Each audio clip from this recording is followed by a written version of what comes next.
Hi, unit 6ல வந்து ஒரு முக்கியமான டாபிக் இன்னைக்கு நம்ம பார்க்கலாம். அதுக்கு முன்னால அது ரிலேட்டடான ஒரு கொஸ்டின் ஒன்று பார்த்துடலாமா?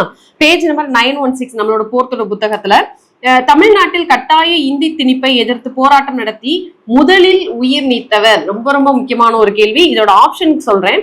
கே அப்பாதுரை, நடராசன், ஸ்டாலின் ஜெகதீசன், பல்லடம் பொன்னுச்சாமி. இது 2024 வந்த கேள்வி. ஓகேவா, நோட் பண்ணிக்கோங்க.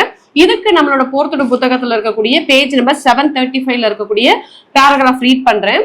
இந்தி எதிர்ப்பு போராட்டம் பள்ளிகளில் இந்தி மொழி கட்டாய பாடமாக அறிமுகம் செய்யப்பட்டது.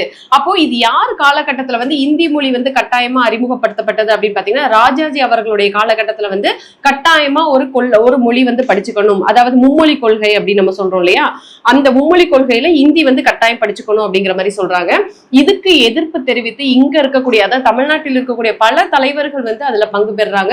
நமக்கு தெரிஞ்ச மாதிரி அண்ணா அவர்கள், அதுக்கடுத்து பக்தவச்சலம் அவர்கள், அதுக்கடுத்து பல தலைவர்கள், கலைஞர் கருணாநிதி அவர்கள், இந்த மாதிரி நிறைய தலைவர்கள் வந்து அப்போ போராட்டத்துல ஈடுபடுறாங்க. இதுல வந்து முக்கியமான ஒரு நபரா யார் பார்க்கும் அப்படின்னு பாத்தீங்கன்னா, பெரியார் அவர்களை தான் நம்ம பாக்குறோம். அவர்களுடைய தலைமையில நிறைய இடங்கள்ல வந்து போராட்டம் நடக்குது. அப்போ இந்த நடவடிக்கையால என்ன ஆகுது அப்படின்னு பாத்தீங்கன்னா, ஈவேரா வந்து மிகப்பெரிய பரப்புரையை வந்து மேற்கொள்றார். அதற்கு இந்தி மாநாடு அப்படிங்கிற ஒன்றை வந்து எந்த இடத்துல ஆரம்பிக்கிறாரு அப்படின்னு பாத்தீங்கன்னா, சேலத்துல வந்து ஆரம்பிக்கிறாரு.